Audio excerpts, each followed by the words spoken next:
వ్యక్తిగత సర్వనామం అనేది ఒక వ్యక్తి, వ్యక్తుల సమూహం లేదా వస్తువును సూచించే నామవాచకానికి బదులుగా ఉపయోగించే పదం.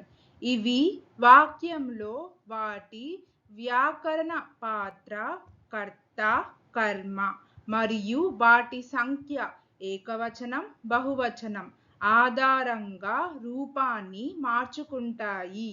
ఉదాహరణలు: నేను, నువ్వు, అతడు, ఆమె, అది ఏకవచనం. మనం, మీరు, వారు बहुवचनम।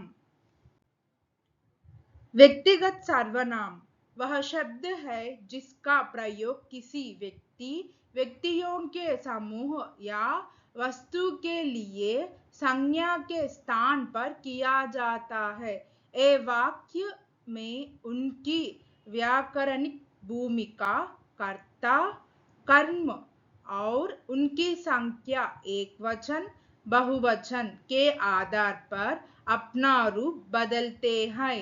उदाहरण: मैं, तुम, आप, वह एकवचन, हम, आप लोग, वे लोग बहुवचन।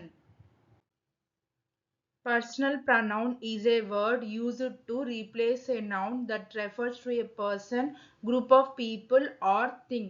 They change form depending on their grammatical role in a sentence: subject, object, and their number, singular, plural. Examples: I, you, he, she, it, singular; we, you, they, plural. నువ్వు పరీక్ష కోసం చదువుకోవాలి. నువ్వు అనేది వ్యక్తిగత సర్వనామం. तुम्हें परीक्षा के लिए पढ़ाई करनी चाहिए. तुम्हें व्यक्तिगत सर्वनाम है. You should study for the exam. You is a personal pronoun. మా అమ్మ పుస్తకం నాకు ఇచ్చింది. నాకు అనేది వ్యక్తిగత సర్వనామం. मेरी माँ ने किताब मुझे दी. मुझे व्यक्तिगत सर्वनाम है. My mom gave the book to me. Me is a personal pronoun. వారు నాకు ఒక కథ చెప్పారు. వారు నాకు అనేది వ్యక్తిగత సర్వనామం. उन्होंने मुझे एक कहानी सुनाई. उन्होंने मुझे व्यक्तिगत सर्वनाम है. They told me a story. They and me is a personal pronoun. ఆమె అతనికి ఒక గడియారం ఇచ్చింది. ఆమె అతనికి అనేది వ్యక్తిగత సర్వనామం. उसने उसे एक घड़ी दी. उसने उसे व्यक्तिगत सर्वनाम है. She gave him a watch. She and him is a personal pronoun. నాకు నీపై నమ్మకం ఉంది. నాకు నీపై అనేది వ్యక్తిగత సర్వనామం. मुझे तुम पर विश्वास है. मुझे तुम पर व्यक्तिगत सर्वनाम है. I believe in you. I and you is a personal pronoun. ఆమె మనకు కొన్ని సలహాలు ఇచ్చింది. ఆమె మనకు అనేది వ్యక్తిగత సర్వనామం. उसने हमें कुछ सलाह दी. उसने हमें व्यक्तिगत सर्वनाम है. She gave us some advice. She and us is a personal pronoun. నేను నీకు సహాయం చేయవచ్చా. నీకు అనేది వ్యక్తిగత సర్వనామం. क्या मैं तुम्हारी मदद कर सकता हूँ. तुम्हारी व्यक्तिगत सर्वनाम है. Can I help you with that. You is a personal pronoun.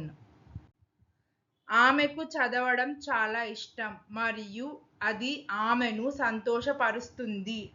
ఆమెకు మరియు అది ఆమెను అనేది వ్యక్తిగత సర్వనామం. उसे पढ़ना बहुत पसंद है और यह उसे खुश करता है. उसे और यह उसे व्यक्तिगत सर्वनाम है. She loves to read and it makes her happy. She, it and her is a personal pronoun. వారు నిన్ను ఆహ్వానించారా. వారు నిన్ను అనేది వ్యక్తిగత సర్వనామం. क्या उन्होंने तुम्हें आमंत्रित किया? उन्होंने तुम्हें व्यक्तिगत सर्वनाम है. Did they invite you? They and you is a personal pronoun. బహుమతి ఆమె నుండి వచ్చింది. ఆమె అనేది వ్యక్తిగత సర్వనామం. उपहार उसकी तरफ से है. उसकी व्यक्तिगत सर्वनाम है. The gift is from her. Her is a personal pronoun. Thank you. Please like, share, subscribe our YouTube channel. Read the translation.